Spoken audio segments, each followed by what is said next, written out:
Welcome to my YouTube channel Buddhadeb biology solutions.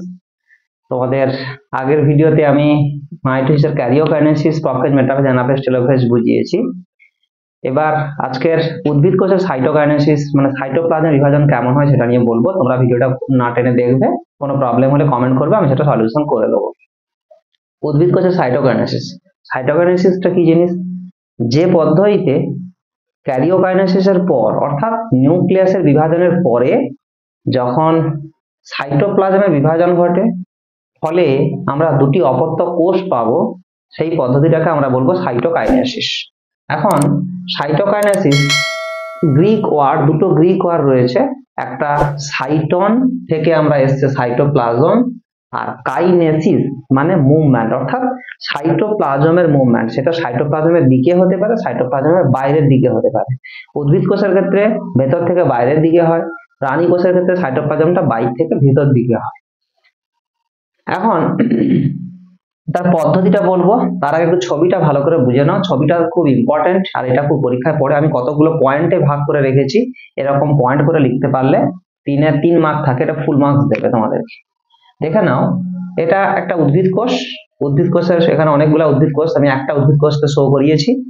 সেখানে এইটা অপত্য নিউক্লিয়াস, এই জায়গাটা অপত্য নিউক্লিয়াস, রেড কালার দেখিয়েছি। এটা আগের ভিডিওতে বলেছি তোমাদেরকে। এই সবুজ কালারটা নিউক্লিওলাস, এটা হচ্ছে ব্লু কালারটা নিউক্লিওজালিকা। ঠিক প্রথম ফেজে কি হয়েছে, ফ্যাগমোপ্লাস্ট গঠন হবে, সেটা পরে বলছি। তারপরের টপিক দেখো, এটা অর্ধেক ছিল, এরপর জুড়ে গেছে, এরপর পুরো জুড়ে একটা ব্লু কালির প্রাথমিক কোষ প্রাচীর তৈরি হয়েছে। প্রথম সময় বলি, কোন দশায় ঘটে? এটা টেলোফেজ দশার শেষের দিকে শুরু হয়। এই পদ্ধতিটা টেলোফেজ দশা শেষের দিকে শুরু হয়। ফ্যাগমোপ্লাস্ট তৈরি কিরকম?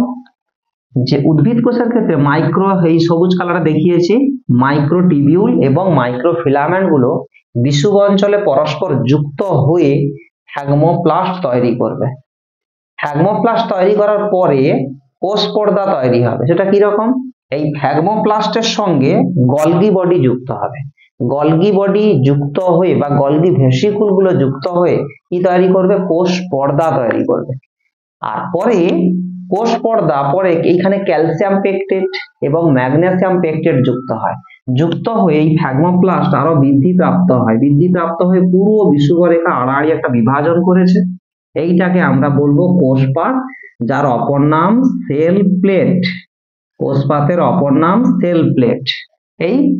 এখন এই কোষপাত পরবর্তীকালে মধ্য পর্দা, যাকে আমরা মধ্য ল্যামেলি বলবো, সেখানে মধ্য পর্দার পরে তৈরি হবে কোষ প্রাচীর। যেই প্রাথমিক কোষ প্রাচীর, এই দুপাশে ব্লুটা, মাঝখানেটা হচ্ছে মধ্য ল্যামেলি তৈরি করবে। ফলে আমরা দেখতে পাচ্ছি দুটো কোষ পরস্পর থেকে আলাদা হয়ে গেছে। অর্থাৎ আমাদের যে মাইটোসিসের যে লক্ষ্য ছিল যে জনিত্রী কোষ বিভাজিত হয়ে দুটি অপত্য কোষ তৈরি করবে, তাহলে জনিত্রী কোষ প্রথম ক্যারিওকাইনেসিস প্রক্রিয়ায় দুটো নিউক্লিয়াস তৈরি করেছিল।